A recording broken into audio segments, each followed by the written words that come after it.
Good morning. It is now 4:30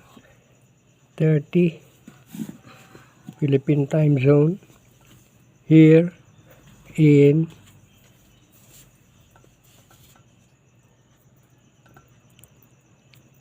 Purok 6, formerly Alegria, Barangay Talisayan, Zamboanga City, 700 Mindanao, Philippines. This is a direct early morning message from God, to which I, Kuya Nonoy, is very pleased and greatly surprised. Lord Jesus Christ said, focus your attention, concentrate on food production. Wow! But before God spoke to me in this manner, I saw my close brother friend, Brad Murphy Soler. I greeted him. We were in a classroom. Brad Murphy, how are you? Said, all right, thanks be to God, Kuya Nonoy. Oh, how is the big Atis fruit,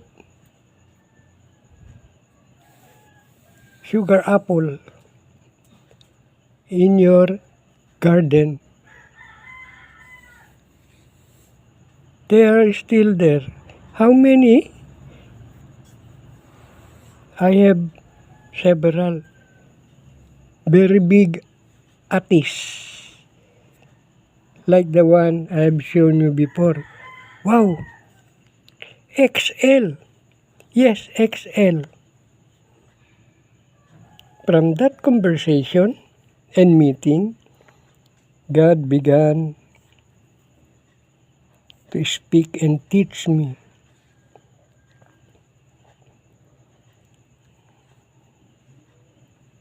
Here in Mindanao,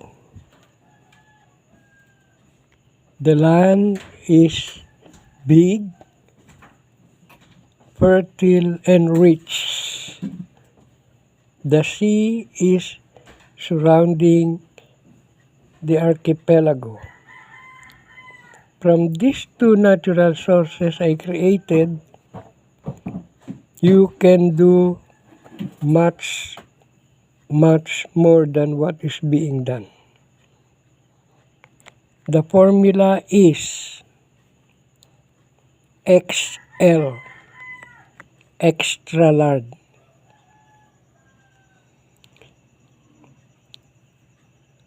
Begin with increasing the sizes of all products from the soil and all living things from the sea and fresh water. XL.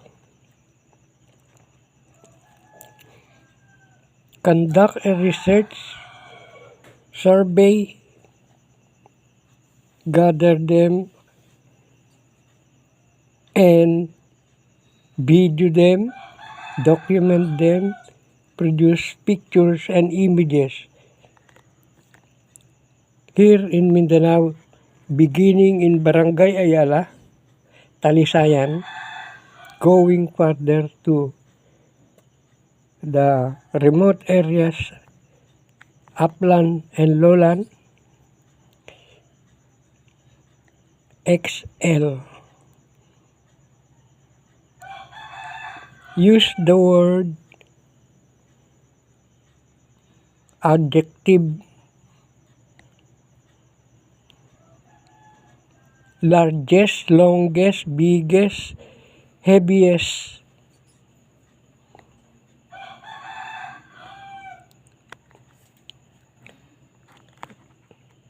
Just a few days ago, I saw the longest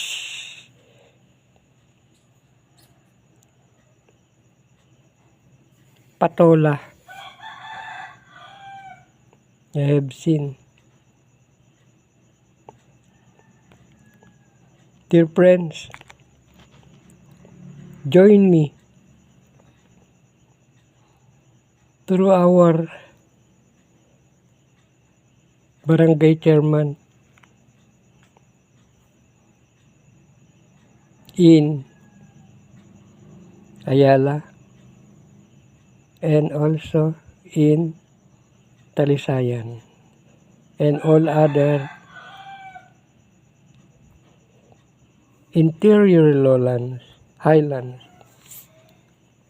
There must be a stop temporarily for the creation of resort because the trees, the fruit trees, the soil is being used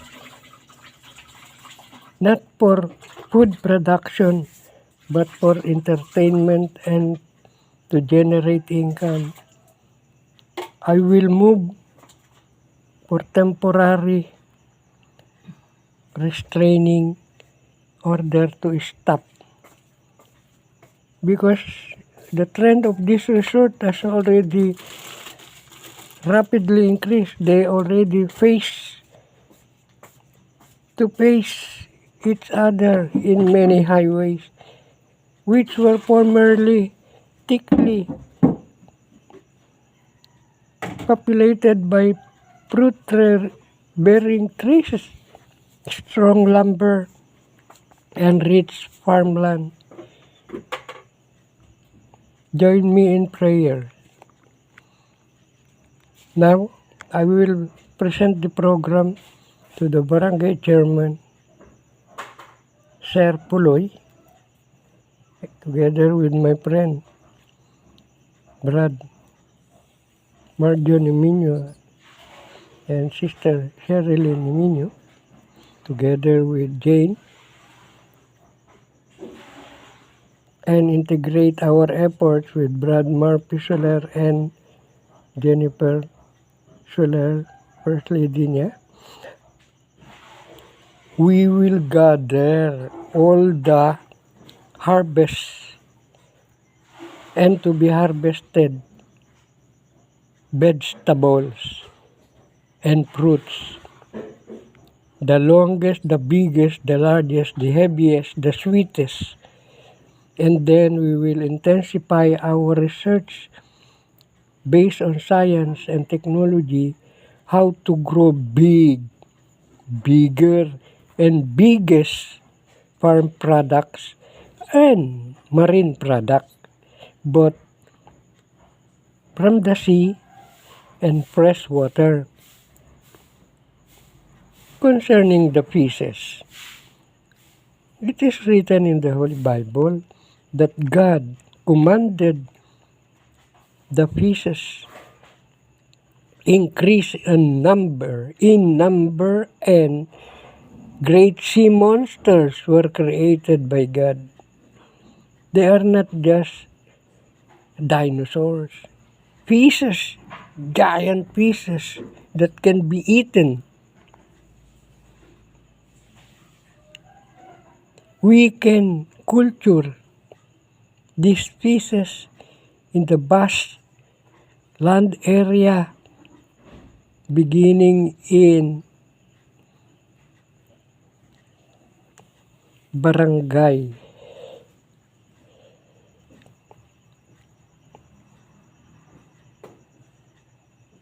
Ayala and barangay Talisayan.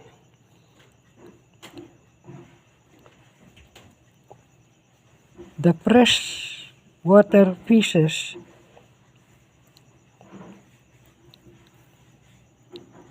can be increased XL in sizes. In Manila, at the SS office, and even here in Zamboanga City, the decorative fishes are grown to large size, like goldfish, which cannot be eaten. Why not raise fishes XL that can be eaten? We will do it here in Zamboanga, Barangay Ayala, Barangay Talisayan. We are blessed by God with fertile soil surrounded by water. XL.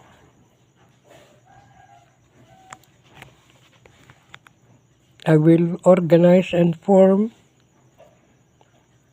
groups of people for this project.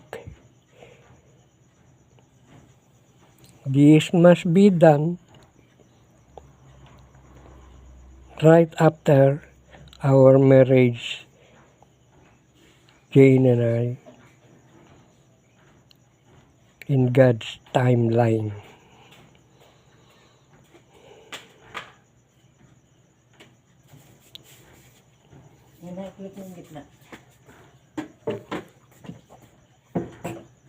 Yung pula?